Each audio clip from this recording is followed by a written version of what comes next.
Hey, welcome to another episode of the Not Scrum Done podcast. I'm your co host, Andriana Marshall, and that's my amazing co host. Grand Scrum Master Scott, greetings. Today, we're talking about user stories. Now, some teams use it, some teams don't, but it is very common in an agile environment.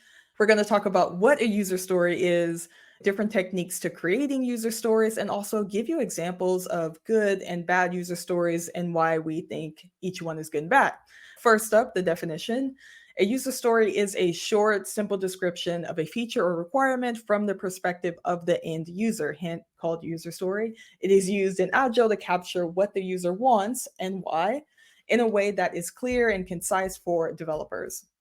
For example, as a frequent online shopper, I want to be able to filter products by price range so that I can quickly find items within my budget. It goes as a whatever type of user that person is, I want X action so that I can get X benefit. That's usually how a user story is formatted. There are a couple of techniques of creating user stories.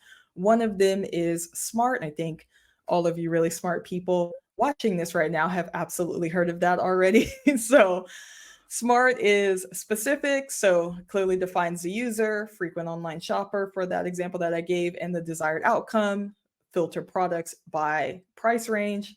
It's measurable, the outcome is observable as the user should be able to see the filtered results. It's achievable, the functionality is realistic and can be implemented by the developers. Relevant, the story addresses a common need for online shoppers, which is finding items within a budget, and time box, the story is scoped in a way that can be completed in a single iteration or sprint. Now, there is another way, and Scott, you'll talk to us about that. Thank you, Andriana. The next one I'm going to talk about, the first time I heard of it is from Mike Cohn. I don't know if he actually created it, but I remember reading one of his books or maybe on his blog. It's called The Invest, like money, invest. The Invest model. The I stands for independent. User stories should be self contained, they shouldn't be dependent upon anything else. That's going to help, and that will help your team out a lot if they are independent. The N stands for negotiable. It means, hey, this is not the only way we can do this thing. That we have options depending upon the context, depending upon if we start doing this work, if we need to pivot and go some other way, it is negotiable. This is not mandatory. We have to do it this way. The V stands for valuable. It is providing some type of value to the customer, whatever that may be. Estimable. The story should be clear enough that the development team can estimate the size and the complexity of this work that entails with this particular story that we're talking about. It is small, small, not the whole thing, small. The S stands for small. The T stands for testable. Can we test this and verify that it actually works? To repeat, going back through the invest model, the I is for independent, the N is for negotiable, the V is for valuable, the E is for estimable, the S is for small, and the T is for testable. Andriana. You can't go wrong with either option. It depends on your environment and what's the best fit for your team. And you can also do a combination of both if you really wanted to.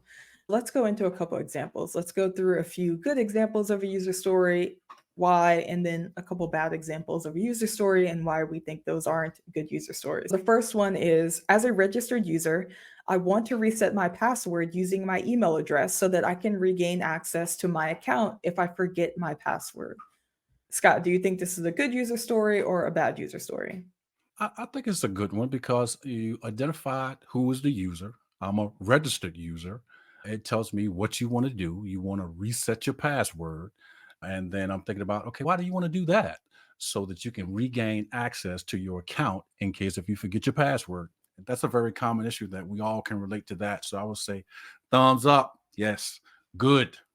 Even if we take a couple of the measures that we use, is this independent? Yes. Can you negotiate this? Yes. You could probably negotiate the ability to use email address versus phone number. I think that's something that could be negotiated, depends on your product owner, but I think it can be. We talked about the value. It's something that can be estimated. It's small and it's something that you can definitely test. And even on the other side, when we think of smart, this is specific. It is clear. You can measure this. It is definitely achievable. It's relevant. There isn't necessarily a time box, but you can potentially finish this in one sprint. All right, on to the next. As a user, I want the website to be better so that I can enjoy using it. Scott, do you think that's a good user story or a bad user story? I don't know, Andriana. I mean, I'm confused. I know that you're a user. I know that you're somebody using this. I know that you want to do a website, but it is so vague. So you can enjoy it. Enjoying it is relative. I don't enjoy getting on the website sometimes, depending upon what I'm doing. It's just vague. Can you narrow it down for me, please? Both of the ways that we talked about creating user stories, this doesn't meet, this is so confusing. I don't know how a developer can take action on this. It requires a lot more details. It's definitely not independent because we don't even know what it is. There's a lot to negotiate here because we don't know what it is. Another example, as a frequent traveler, I want to see a list of recommended destinations based on my search history so that I can quickly find new places to visit. What do you think, Scott? Is this a good user story or a bad user story? I'm thinking, okay, I'm a frequent traveler. I like that. It tells me who is the user of this thing. What do you want to do? I want to see a list of recommended destinations based upon my search history. Okay, fantastic. Why do I want to do that? So that I can quickly find new places to visit.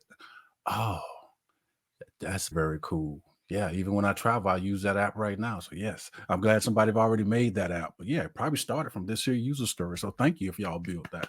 I would say yes, this is something that fits the smart criteria and the invest criteria, depending upon which one you would like to use. Andriana, what do you think?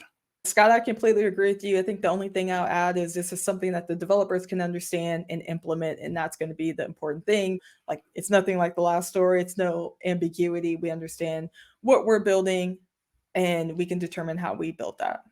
All right. Another user story, users should be able to do everything on the mobile app. My goodness, I would love that. What is everything? I'd enjoy everything. I wouldn't have to switch apps. It'll save me a lot of time. But Scott, what do you think about this user story? Good or bad? Yeah, that would be nice to have, but it doesn't tell me what app, what domain. What are you trying to do? Do what? I would love an app to walk, talk, and pay my bills. I think that'd be fantastic. That'd do everything that I want to do. Walk, talk, and pay my bills at this particular point. So again, everything is relative. It's not specific enough. So in terms of our criteria that we've talked about. Yes, completely agree. It's too broad. It lacks focus. It doesn't specify what everything entails. It's completely unrealistic.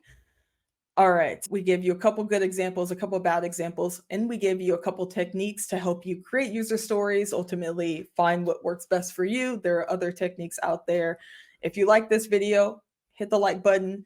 If you're interested in more content like this, hit the subscribe button. Also, we've created an email list where we're going to start giving first access to people. And we are also giving out exclusives to our email list. So make sure you go in the description and you sign up. And as always, if you stayed until the end of this video, that means you have an attention span greater than a goldfish. Be legendary, everyone, but not scrum dumb with your user stories.